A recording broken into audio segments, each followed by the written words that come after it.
Imagine a family tree that stretches all the way back to the first human being. And at the root of it all, there's one central figure, Adam, the first human being and the first prophet. According to the core teachings of Judaism, Christianity, and Islam, it's fascinating how all three of these major faiths share this same beginning. But here's the big question. How did we end up with three separate religions? Logically, you might expect one religion to emerge from this common ancestor. But here we are today with three distinct faiths. Let's take a look at why this happened and how these faiths developed, each claiming to be the true path to God. The third group believes that the prophetic tradition continued and Adam actually followed. Surprisingly, if you look into the scriptures of the Torah, the Bible, and the Quran, you'll find a consistent theme. These prophets were strictly monotheists. They taught their followers to believe in one God, the creator of everything, and that the final prophet, the seal of the prophets, they were the first to call people to worship the one God, things that were only discovered in recent times, centuries after it was revealed. There are many signs in the Quran that show its divine origin, and each of them laid down a message that was meant to be carried on by those who came after them, aligning with modern scientific discoveries like the Big Bang Theory, which aligns with what scientists now know about how iron came to Earth through meteorite impacts. These are just a few examples of the many miracles in the Quran that prove it's still Word of God. They are complementary and guidance that has been passed down through the ages. If we honor them all, we honor the message of peace, unity, believe in God, and follow his messengers. It also describes the stages of human embryonic development in a way that matches what science has only recently confirmed. And that includes the final prophet, Muhammad. It's about embracing the message of all the prophets, including Adam, Noah, Abraham, Moses, and Jesus. We share a common root, the belief in one God, the creator of the universe. The key message passed down from Adam to Muhammad is simple but profound.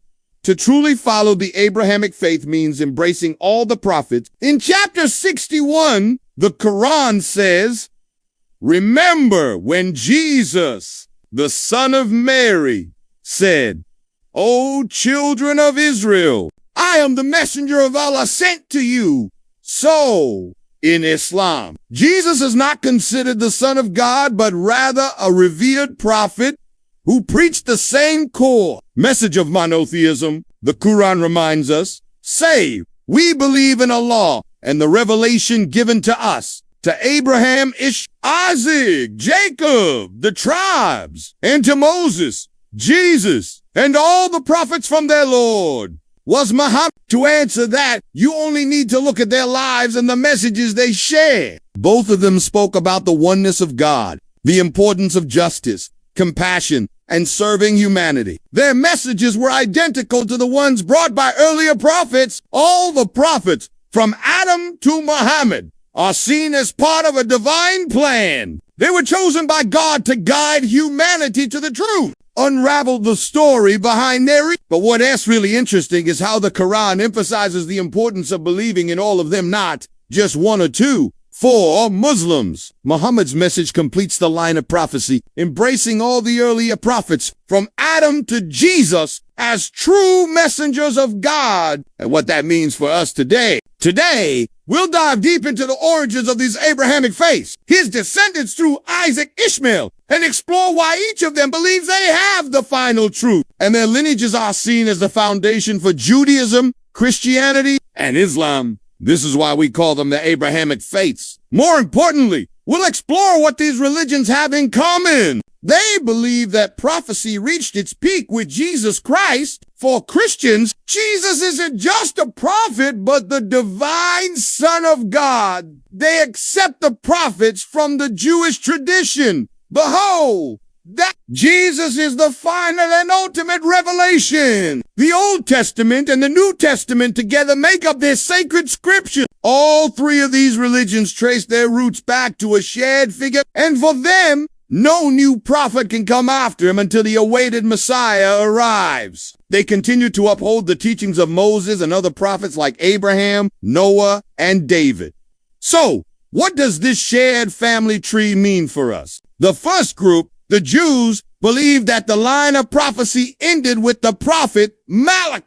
They see him as the last true prophet. Next, we have the Christians, and then there are the Muslims. Now, a common question people ask is, what religion did Abraham, Noah, these prophets didn't belong to any religion as we know them today? In Islam, this belief is crystal clear. So, for Muslims, it's not just about following Muhammad. Now, some might still wonder, are Muhammad and Jesus really prophets of God? Let's take a moment to think about the Quran's portrayal of Jesus. Now, let's address an interesting point. How do we know Muhammad was a true prophet? For example, the Quran speaks about the creation of the universe. And here is another fascinating point.